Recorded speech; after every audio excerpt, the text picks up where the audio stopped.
నెలసరి అనేది మహిళల ఆరోగ్యానికి ఒక సూచిక. కానీ అదే నెలసరి కొందరి పాలిట శాపంగా మారితే, ప్రతి నెల ఆ 4 రోజులు కన్నీటి సముద్రాన్ని తలపిస్తే, అధిక ఋతుస్రావం అలాంటి సమస్యే. ఇవాళ ఎంతో మంది మహిళలు ప్రతి నెల అధిక ఋతుస్రావం సమస్యతో నరక యాతన అనుభవిస్తున్నారు. గంట గంటకు ప్యాడ్ మార్చాల్సి రావటం, రక్తం గడ్డలుగా పడటం, తీవ్రమైన కడుపు నొప్పి ఇవన్నీ కేవలం శారీరక ఇబ్బందులు మాత్రమే కాదు, మహిళల్ని మానసికంగానూ కుంగదీస్తాయి. నిర్లక్ష్యం చేస్తే తీవ్రమైన రక్తహీనతకు దారితీసే అధిక ఋతుస్రావం సమస్యకు కారణాలు, పరిష్కార మార్గాల గురించి ఇప్పుడు తెలుసుకుందాం.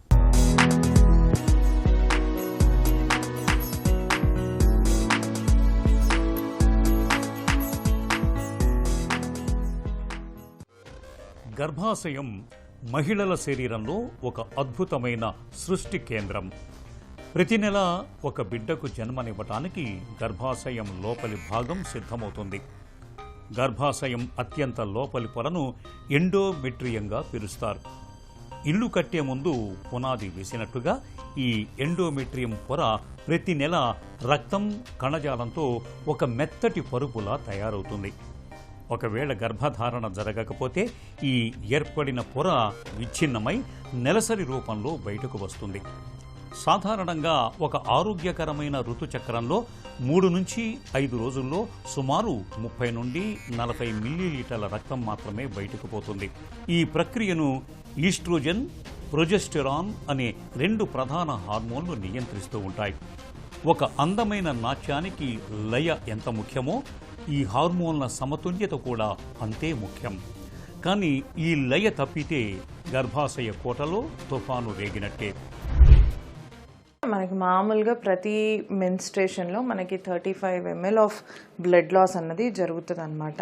కొందరికి 35 to మనకి 80 ml వరకు కూడా ఉంటుంది. అంతకన్నా కనుక ఎక్కువ పోతున్నా, లేకపోతే గడ్డలుగా పోతున్నా, నార్మల్ ఫ్రీ ఫ్లో కాకుండా గడ్డలుగా పోతున్నా, మోర్ దెన్ 3 ప్యాడ్స్ కనుక ఎక్కువగా వాడుతున్నా కూడా, అండ్ మోర్ దెన్ 7 days అయినా కూడా మనము అధిక రక్తస్రావం అని చెప్తాము క్లినికల్గా. అండ్ ఈ మెనరేజియా అన్నది మిమ్మల్ని డే టు డే వర్క్ నుంచి డిజేబుల్ చేస్తున్నా, చాలా రక్తస్రావం అయిపోయి అనీమియా అంటే రక్తహీనత, ఇట్లాంటివి గనక మనకి క్లినికల్గా వస్తే మనం దాన్ని అధిక రక్తస్రావం అని చెప్పుకుంటాం. మనకి అధిక ఋతుస్రావానికి మనకి కారణాలు ఏంటంటే, మనం పామ్ కోయిన్ అని ఒక క్లాసిఫికేషన్ ఉంటుంది మాకు సైంటిఫిక్గా బుక్స్ ప్రకారం. సో ఒక్కొక్క వర్డ్ ఒక్కొక్క డిసీజ్కి స్టాండ్ అవుతుంది అనమాట. పాలిప్, అడినోమయోసిస్, లియోమయోమా అంటే ఫైబ్రాయిడ్, మాలిగ్నెన్సీ అంటే క్యాన్సర్, సి అంటే కోయాగులేషన్ డిజార్డర్స్, తర్వాత ఓవులేషన్ ప్రాబ్లమ్స్, యాట్రోజెనిక్ అంటే డాక్టర్ ఇచ్చే మందుల వల్ల కొన్నిసార్లు హార్ట్ డిసీజ్ ఉన్న వాళ్ళకి ఏంటంటే బ్లడ్ థిన్నర్స్ అన్నవి ఇస్తూ ఉంటారు. ఆ బ్లడ్ థిన్నర్స్ ఇవ్వడం వల్ల పీరియడ్స్ అప్పుడు వాళ్ళకి చాలా ప్రాబ్లం అవుతుంది. ఫ్లో నార్మల్గా ఉండదు, చాలా ఎక్కువగా ఉంటుంది అనమాట. అంటే non significant or sometimes pregnancy induced అప్పుడు కూడా అధిక రక్తస్రావం జరుగుతుంది. But it is purely non menstrual అనమాట. కొత్తగా ప్రెగ్నెన్సీ వచ్చిన కొత్తలో మనకి ఇర్రెగ్యులర్గా బ్లీడింగ్ అవ్వడము, ప్రెగ్నెన్సీ అని తెలియకుండా ఇర్రెగ్యులర్గా బ్లీడింగ్ అవుతుంటే పీరియడ్స్ అనే అనుకుంటా ఉంటారు. సో అట్లాంటివన్నీ మనకి ఈ నాన్ సిగ్నిఫికెంట్లో వస్తాయన్నమాట. చెరువు నిండితేనే అలుగు పారుతుంది, కానీ ఇక్కడ గర్భాశయం నిండకుండానే రక్తం వరదలా ప్రవహిస్తుంది. దీనికి ప్రధాన కారణం హార్మోన్ల అసమతుల్యత. ఈస్ట్రోజన్ స్థాయిలు మితిమీరితే ఎండోమెట్రియం పొర విపరీతంగా పెరిగిపోతుంది. దీంతో రక్తస్రావం తీవ్రత పెరుగుతుంది. పీసీఓడి, థైరాయిడ్ సమస్యలు దీనికి మరింతగా ఆజ్యం పోస్తాయి. ప్రపంచ ఆరోగ్య సంస్థ గైనకాలజీ అధ్యయనాల ప్రకారం సుమారు 30% మంది మహిళలు తమ జీవిత కాలంలో అధిక ఋతుస్రావం సమస్యను ఎదుర్కొంటున్నారని పేర్కొంటున్నాయి. నెలసరిలో అధిక ఋతుస్రావానికి ఫైబ్రాయిడ్స్ లేదా లోపలి కండరాలు పెరిగే అడెనోమయోసిస్ కూడా ఓ కారణంగా ఉంటాయి.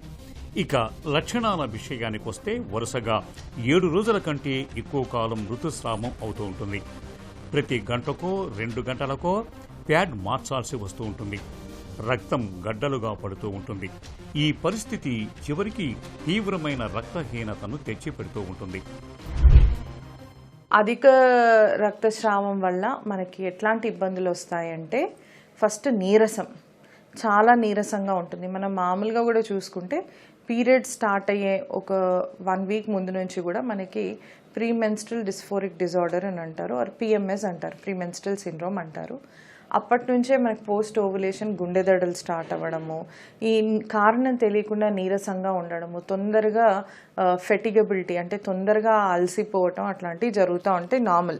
బట్ అధిక రక్తస్రావంకి ఇవి కూడా యాడ్ అయ్యి ఇంకా నీరసించిపోవడము, పిల్లలు స్కూల్కి వెళ్ళలేరు, నార్మల్గా రన్నింగ్ వాకింగ్ చేయడం కూడా చాలా కష్టంగా ఉంటుంది. ఒక 2-3 అడుగులు వేసినా కూడా గుండె దడలు రావటం జరుగుతుంది.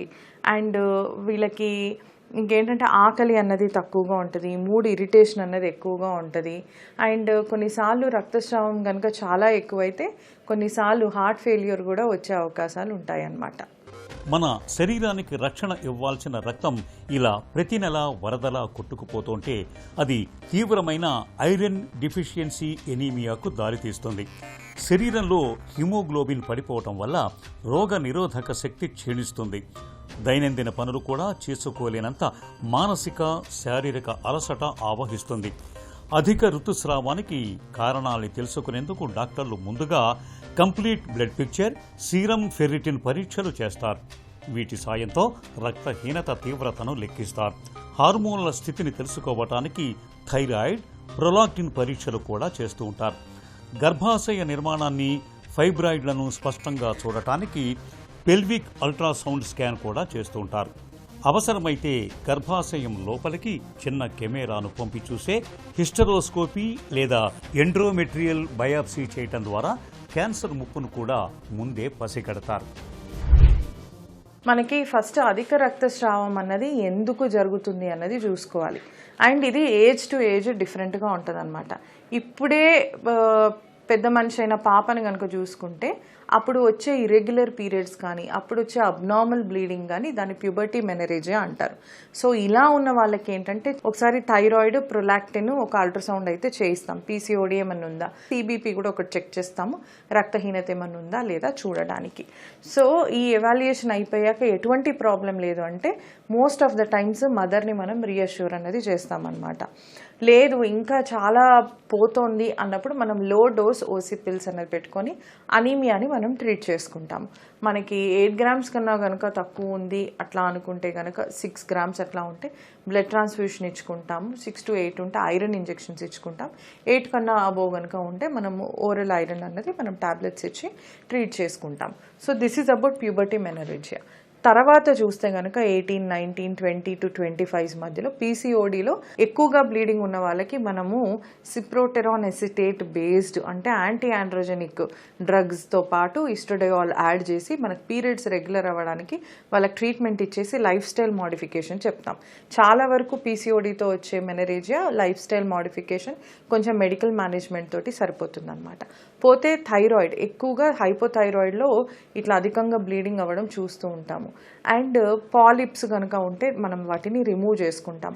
అడినోమయోసిస్, ఎండోమెట్రియోసిస్ కనుక ఉంటే ఫస్ట్ మినిమల్ డిసీజ్ ఉంటే మెడికల్ మేనేజ్మెంట్ స్టార్ట్ చేస్తాము. ఫైబ్రాయిడ్స్ కనుక ఏమన్నా ఉంటే, చిన్న సైజ్ కనుక ఉంటే మనం ఇంజెక్షన్స్తో తగ్గించవచ్చు, మెడిసిన్స్తో కూడా తగ్గించవచ్చు. కానీ మెడిసిన్స్ ఎక్కువ రోజు ఇవ్వలేము, లివర్ ఫెయిలియర్ అన్నది జరగవచ్చు. ఇంజెక్షన్స్ కూడా ఎక్కువ రోజులు ఇవ్వలేము, కానీ ఇచ్చిన 3-6 నెలల్లోనే మనకు సైజ్ అన్నది కొంతవరకు తగ్గించవచ్చు.